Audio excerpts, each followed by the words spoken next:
जब अचानक अयोध्या पहुंचा, सैकड़ों नागों का झुंड। इनका संबंध नागलोक से बताया जा रहा है। आखिर राम मंदिर प्राण प्रतिष्ठा से पहले अचानक इतने सारे चमत्कार क्यों हो रहे हैं? सबसे पहले गिद्धों का झुंड राम मंदिर के आसपास दिखाई दिया, जिसे जटायु के वंशज कहा जा रहा है। लोग इनकी पूजा कर रहे हैं। इसके बाद कुछ भालू अयोध्या में अचानक से देखे गए, जो कि जामवंत का प्रतीक है। लेकिन अब एक ऐसा चमत्कार देखने को मिल रहा है जो अयोध्या के लोगों के लिए ही खतरा साबित हो रहा है। आज की वीडियो में बहुत बड़े रहस्य से पर्दा उठने वाला है। आखिर राम जी का नागों के साथ क्या संबंध है? आखिर प्राण प्रतिष्ठा से पहले इतने सारे नाग एक के बाद अयोध्या में क्यों निकल रहे हैं, वो भी अलग अलग प्रजाति के एल? आगे बढ़ने से पहले अगर आप भी एक सच्चे सनातनी हैं तो इस वीडियो को लाइक करके कमेंट बॉक्स में जय श्री राम जरूर लिखें। 22 जनवरी सोमवार के दिन अयोध्या के नवनिर्मित राम मंदिर में होने जा रही रामलला की प्राण प्रतिष्ठा का सभी देशवासियों को बेसब्री से इंतजार है। राम जी के भव्य स्वागत की तैयारी जोरों शोरों पर है। यह तारीख कोई आम तारीख नहीं है, बल्कि इसके पीछे बहुत ही खास महत्व छिपा हुआ है। आखिर राम मंदिर की प्राण प्रतिष्ठा के लिए 22 जनवरी का समय ही क्यों चुना गया? इसके पीछे का रहस्य जानकर आपके भी होश उड़ जाएंगे। त्रेता युग में प्रभु श्री राम का जन्म अभिजीत मुहूर्त में हुआ था। 22 जनवरी सोमवार के दिन मृगशीर्ष नक्षत्र में अभिजीत मुहूर्त का संयोग बन रहा है। यही कारण है कि इस तिथि को रामलला की प्राण प्रतिष्ठा के लिए चुना गया है। साथ ही यह भी माना जा रहा है कि इस शुभ मुहूर्त में रामलला की प्राण प्रतिष्ठा करने से प्रभु श्री राम सदैव मूर्ति के अंदर विराजमान रहेंगे। लेकिन जैसे जैसे प्राण प्रतिष्ठा का समय नजदीक आ रहा है, वैसे वैसे अलग अलग प्रजाति के नाग अचानक ही अयोध्या में प्रकट हो रहे हैं, जो कि अयोध्या वासियों के लिए खतरा बनते जा रहे हैं। लेकिन गिद्धों का और भालुओं का संबंध तो प्रभु श्री राम से बताया जाता है। उन्होंने रामायण में उनकी सहायता भी की थी। लेकिन इन नागों का श्री राम के साथ क्या संबंध है? आज की वीडियो में इस रहस्य से पर्दा उठने वाला है। चौंकाने वाली यह है कि इनमें दो प्रजाति के नाग अलग अलग क्षेत्र में बार बार निकल रहे हैं, जिनका संबंध वासुकी और तक्षक नाग के साथ जोड़ा जा रहा है। ऐसा कहा जाता है प्रभु श्री राम के भाई लक्ष्मण साक्षात अनंत शेषनाग का रूप है, और वासुकी नाग, तक्षक नाग और शेषनाग तीनों ही आपस में भाई है, जिसमें तक्षक और वासुकी नाग पाताल में निवास करते हैं और शेषनाग बैकुंठ में भगवान विष्णु की सेवा करते हैं। तो अंदाजा लगाया जा रहा है कि जब प्रभु श्री राम अपने भाई लक्ष्मण यानी शेषनाग और माता सीता के साथ अयोध्या धाम पहुंच रहे हैं, तो क्या शेषनाग के दोनों भाई पाताल में से उनसे मिलने के लिए बार बार प्रकट हो रहे हैं? दोस्तों, ये रहस्य बहुत बड़ा है, क्योंकि अयोध्या के क्षेत्र से जब एक सांप को पकड़कर सुरक्षित इलाके में छोड़ा जाता है, तो वही सांप पुनः राम मंदिर परिसर में भी देखा जाता है, जिससे कई बार मजदूरों को भी काम करने में भय महसूस होता है। लेकिन जय श्री राम का नाम उन्हें हिम्मत देता है। आप भी नीचे कमेंट बॉक्स में जय श्री राम जरूर लिखें। लेकिन दोस्तों, प्रभु श्री राम का नागलोक के वीडियो के साथ क्या संबंध है? वो सच्चाई जानकर आपके पैरों तले जमीन खिसक जाएगी, क्योंकि पूरे घटनाक्रम को मल्टीवर्स के साथ जोड़कर देखा जा रहा है, जिसे हिंदी में सृष्टि चक्र कहते हैं। मल्टीवर्स की सच्चाई जानकर आपके भी रोंगटे खड़े हो जाएंगे। जिस संसार में हम रहते हैं वो सृष्टि व विनाश के चक्र से गुजरती है। इस संसार के प्रत्येक सृष्टि चक्र को एक कल्प कहा जाता है। हर कल्प के 4 युग या 4 भाग होते हैं। दूसरे भाग या त्रेता युग में राम अयोध्या में जन्म लेते हैं और रामायण करके फिर से बैकुंठ लौट जाते हैं। यानी कि अगर आप इस पृथ्वी पर अपना जीवन यापन कर रहे हैं, आप जो घटनाक्रम कर रहे हैं वही बराबर घटनाएं किसी और यूनिवर्स या कल्प में आपके ही रूप के साथ पुनः होने वाली है या फिर हो चुकी है।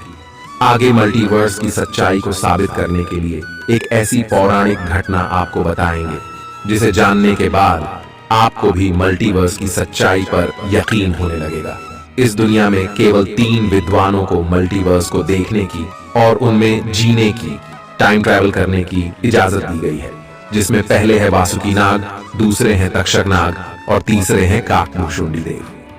तक्षक और वासु की नाक के बारे में हम आपको बता चुके हैं, लेकिन सवाल उठता है आखिर काकभुशुंडी कौन है और आखिरी इन्हें प्रभु श्री राम ने अमर कैसे बनाया। वेदों और पुराणों के अनुसार काकभुशुंडी ने 11 रामायण और 16 महाभारत देखी हैं। वह कल्प के अंत तक अपने शाश्वत स्वरूप में जीवित रहेंगे। भगवान राम ने ही काकभुशुंडी को अमर बनाया था। कौए के रूप में अपने एक जन्म के दौरान काकभुशुंडी की मुलाकात बालक राम से हुई। प्रभु खेल रहे था और उसने उसे पकड़ने की कोशिश की। समय आने पर काकभुशुंडी को भगवान के मुख के दर्शन हुए। बालक राम के मुख में आकाश गंगाओं और ब्रह्मांड को देखने के बाद काकभुशुंडी ने भगवान राम से दूर उड़ना बंद कर दिया और उनके पास लौट आए। काकभुशुंडी ने भगवान राम को न पहचानने के लिए क्षमा मांगी। भगवान ने उन्हें दिव्य मुस्कान दी और काकभुशुंडी से उनकी इच्छा पूछी। काकभुशुंडी ने कहा कि वह भगवान राम के प्रति अपनी भक्ति हमेशा हमेशा के लिए करना चाहते हैं। काकभुशुंडी के प्रेम और समर्पण से प्रसन्न होकर भगवान राम ने उन्हें आशीर्वाद दिया कि काल काकभुशुंडी को नहीं मार सकता और वह इस कल्प के अंत तक जीवित रहेंगे, जिसके बाद सृष्टि के 27 चक्रों तक जीवित रहेंगे। उन्हें अमरता का वरदान प्राप्त हुआ। वे कौवे के रूप में जीवित रहे क्योंकि उन्हें भगवान राम के निकट रहने का अवसर मिलता है। जब भी भगवान राम का जन्म होता है वह अयोध्या जाते हैं और भगवान राम को एक बच्चे के रूप में बड़े होते और खेलते हुए देखते हैं।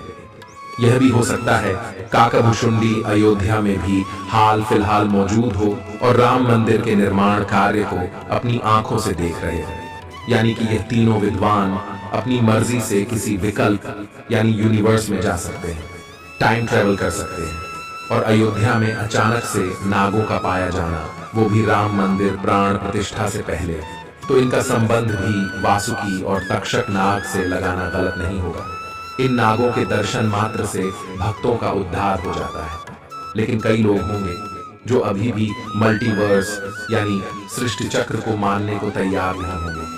लेकिन आगे हम एक ऐसे कहानी, एक ऐसी सच्ची कहानी आपको बताने जा रहे हैं जिसका संबंध रामायण से जुड़ा है और इसे जानकर आपको विश्वास हो जाएगा कि मल्टीवर्स वास्तव में होता है। जिस तरह दुनिया में आने वाला हर इंसान की मृत्यु निश्चित होती है, उसी तरह इंसान रूप में जन्म लेने वाले भगवान के अवतारों का भी इस धरती पर एक निश्चित समय है। वो समय समाप्त होने के बाद उन्हें भी अपने प्राण त्याग करके अपने लोक वापस लौटना पड़ रहा था। उसी प्रकार भगवान श्री राम भी इस लोक को छोड़कर वापस विष्णु लोक गए। भगवान श्री राम के मृत्यु में सबसे बड़ी बाधा उनके प्रिय भक्त हनुमान थे, क्योंकि हनुमान के होते हुए यम की इतनी हिम्मत नहीं थी कि वो राम के पास पहुंच चुके। लेकिन स्वयं श्री राम से इसका जो हल निकाला वो मल्टीवर्स यानी सृष्टि चक्र के साथ जुड़ा हुआ है। एक दिन राम जान गए कि उनकी मृत्यु का समय हो गया था। वह जानते थे कि जो जन्म लेता है उसे मरना पड़ता है। उन्होंने कहा कि यम को मुझ तक आने दो, मेरे लिए वैकुंठ, मेरे स्वर्गिक धाम जाने का समय आ गया है। लेकिन मृत्यु के देवता यम अयोध्या में प्रवेश करने से डरते थे, क्योंकि उनको राम के परम भक्त और उनके महल के मुख्य प्रहरी हनुमान से भय लगता था। यम के प्रवेश के लिए हनुमान को हटाना जरूरी था। इसलिए राम ने अपनी अंगूठी को महल के फर्श के एक छेद में से गिरा दिया और हनुमान से इसे खोजकर लाने के लिए कहा। हनुमान ने स्वयं का स्वरूप छोटा करते हुए बिल्कुल भंवरे जैसा आकार बना लिया और केवल उस अंगूठी को ढूंढने के लिए छेद में प्रवेश कर गए। वह छेद केवल छेद नहीं था, बल्कि एक सुरंग का रास्ता था जो सांपों के नगर नागलोक तक जाता था। हनुमान नागों के राजा वासुकी से मिले और अपने आने का कारण बताया। वासुकी हनुमान को नागलोक के मध्य में ले गए, जहां अंगूठियों का पहाड़ जैसा ढेर लगा हुआ था। वासुकी ने कहा, यहाँ आपको राम की अंगूठी अवश्य ही मिल जाएगी। हनुमान सोच में पड़ गए कि वो कैसे उसे ढूंढ पाएंगे, क्योंकि ये तो भूसे में सुई ढूंढने जैसा था। लेकिन सौभाग्य से जो पहली अंगूठी उन्होंने उठाई वो राम की अंगूठी थी। आश्चर्यजनक रूप से दूसरी भी अंगूठी जो उन्होंने उठाई वो भी राम की ही अंगूठी थी। वास्तव में वो सारी अंगूठी जो उस ढेर में थीं, सब एक ही जैसी थी। इसका क्या मतलब है? वह सोच में पड़ गए। वासुकी नाग वाले जिस संसार में हम रहते हैं वो शुरू भी होता है और प्रलय के साथ उसका अंत भी हो जाता है। प्रत्येक कल्प में चारों युग आते हैं और समाप्त भी होते हैं, और हर सतयुग के अंत में एक वानर इस अंगूठी का पीछा करता है और पृथ्वी पर राम मृत्यु को प्राप्त होते हैं। इसलिए यह सैकड़ों हजारों कल्पों से चली आ रही अंगूठियों का ढेर है। सभी अंगूठियां वास्तविक हैं। अंगूठियां गिरती रही और इनका ढेर बड़ा होता रहा। भविष्य के रामों की अंगूठियों के लिए भी यहाँ काफी जगह है।